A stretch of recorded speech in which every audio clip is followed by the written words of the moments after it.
मोदी जी बार बार कहते हैं कि मुझे माँ गंगा बुला रही है, यमुना बुला रही है। मोदी जी, आपको माँ गंगा नहीं बुला रही है, यमुना नहीं बुला रही है। आपको कोई बुला रहा है तो इस देश का किसान बुला रहा है। आपको अगर कोई बुला रहा है, इस देश का नौजवान बुला रहा है। आपको अगर कोई बुला रहा है, इस देश का मजदूर बुला रहा है। आप दीजिए ना।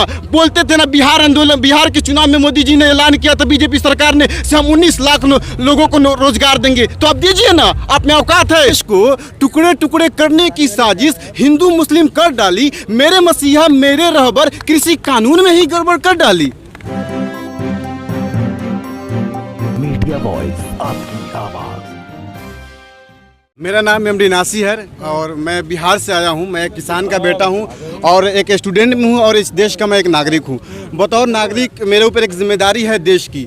और आजकल जिस तरह से हमारे किसान भाई लगातार 43 दिनों से ये कड़कड़ाती हुई ठंडी में रोड पे पड़े हुए हैं, किसी को शौक नहीं है इस कड़कड़ाती हुई ठंडी में रोडों पे बैठना। सबको मन है कि मैं भी अपने घर पे टीवी अपने बीबी के साथ बैठकर टीवी देखूं। लेकिन आज जो देश की हमारी सरकार है, जो मोदी सरकार है, मैं इसके ऊपर 2 लाइन कहना चाहूँगा कि देश को टुकड़े टुकड़े करने की साजिश हिंदू मुस्लिम कर डाली। देश को टुकड़े टुकड़े करने की साजिश हिंदू मुस्लिम कर डाली। मेरे मसीहा मेरे रहबर कृषि कानून में ही गड़बड़ कर डाली। देश को टुकड़े टुकड़े करने की साजिश हिंदू मुस्लिम कर डाली। मेरे मसीहा मेरे रहबर कृषि कानून में ही गड़बड़ कर डाली। राम के नगरी में रावण की कैसी है ये रखवाली। राम की नगरी में रावण की कैसी है रखवाली। हे भगवान तू ही बचाना, ये जनता बेबस है बेचारी। हे भगवान तू ही बचाना, जनता बेबस है बेचारी। आज लगातार हमारे किसान भाई कह रहे हैं सरकार से ये काले कानून को वापस लीजिए। ये काले कानून जिसको अन्ना हजारे जी ने कहा कि ये इतना काला है कि ये कोयला से भी ज़्यादा काला है। इसमें चाहे आप जितना भी डिटर्जेंट पाउडर लगा लो, साबुन से इसको धो लो, लेकिन ये साफ़ नहीं होने वाला है। इसमें कोई संशोधन की गुंजाइश नहीं है। इसको वापस करना ही पड़ेगा। लेकिन आज हमारी देश की जो सरकार है वो मान नहीं रही है। लेकिन मैं सरकार से कह देना चाहता हूं, आप 7 सालों से यहाँ के किसानों पर अत्याचार करते रहे लेकिन हम चुप रहे। आप यहाँ के युवाओं पर अत्याचार करते रहे लेकिन हम चुप रहे। लेकिन हम जैसे युवा, अब इस देश का हर एक नागरिक अब आपके गलत नीतियों को आवाज़ उठाने के लिए तैयार हो चुका है। हम सब जाग चुके हैं। अब आप इस किसान पे अत्याचार नहीं कर सकते हैं। आप यहाँ के महिलाओं पे अत्याचार करते रहे, चुप रहे। आप यहाँ के अल्पसंख्यक पे अत्याचार करते रहे, चुप रहे। यहाँ के किसानों पे अत्याचार करते रहे, चुप रहे। यहाँ के मजदूरों पे अत्याचार करते रहे, चुप रहे। लेकिन मोदी जी, मैं कह देना चाहता हूँ, अब मैं चुप नहीं रहूँगा।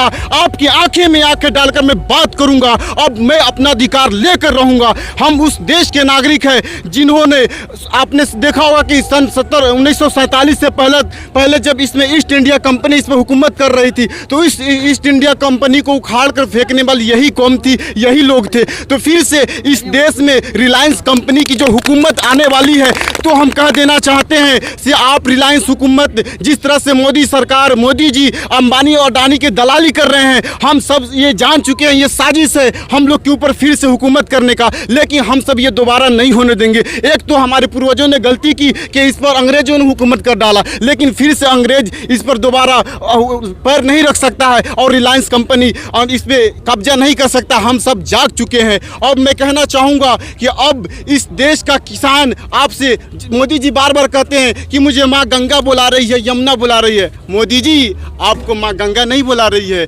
यमुना नहीं बुला रही है। आपको कोई बुला रहा है तो इस देश का किसान बुला रहा है। आपको अगर कोई बुला रहा है, इस देश का नौजवान बुला रहा है। आपको अगर कोई बुला रहा है, इस देश का मजदूर बुला रहा है। आप दीजिए ना। बोलते थे ना बिहार आंदोलन, बिहार के चुनाव में मोदी जी ने ऐलान किया था बीजेपी सरकार ने से हम 19 लाख लोगों को रोजगार देंगे। तो आप दीजिए ना। आप में औकात है तो दीजिए 19 लाख रोजगार लोगों को। आपने वैक्सीन देने की बात कही थी, आपने वैक्सीन फ्री में क्यों नहीं दे रहे हैं? आप केवल लोगों को जुमलाबाजी करते हैं, लोगों को बहकाते हैं और लोगों को मूर्ख बनाते हैं। लेकिन इस देश का हम जैसे युवा अब जाग चुका है। अब मूर्ख हम लोग नहीं बनेंगे। बहुत जल्द इस सरकार को यहाँ से अपना पूरा बोरिया बिस्तर लेकर जाना ही पड़ेगा। भाई साहब, एक मिनट, आप कहाँ से? बिहार से? मैं बिहार से हूँ। फिर कैसे जीत गया मोदी वहाँ से? देखिए वो कैसे जीता मैं बता रहा हूँ। अब क्या करें? हाँ, उनका ही सवाल ले लिए आप। फिर बिहार में क्यों जीता? देखिए बिहार में कैसे जीता। हाँ बिल्कुल आपने सही का सवाल किया सही है कहूंगा। जी, आपने सही सवाल किया है कि बिहार में मोदी सरकार कैसे, बीजेपी कैसे पार्टी में आ गई।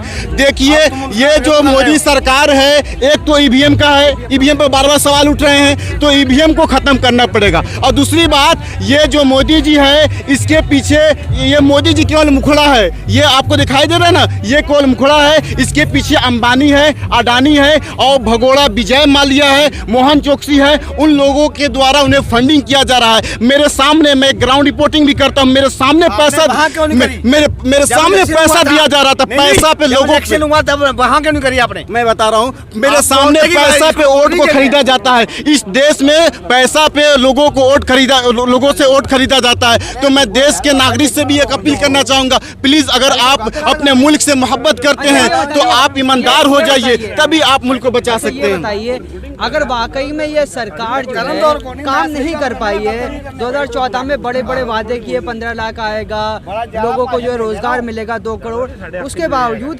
2019 में इतना मैंडेट क्यों मिला? देखिए इतना मैंडेट जो मिला हुआ है, तो मोदी सरकार कहती है कि हमारे पूरे देश हमारे साथ है, लेकिन वो झूठ है।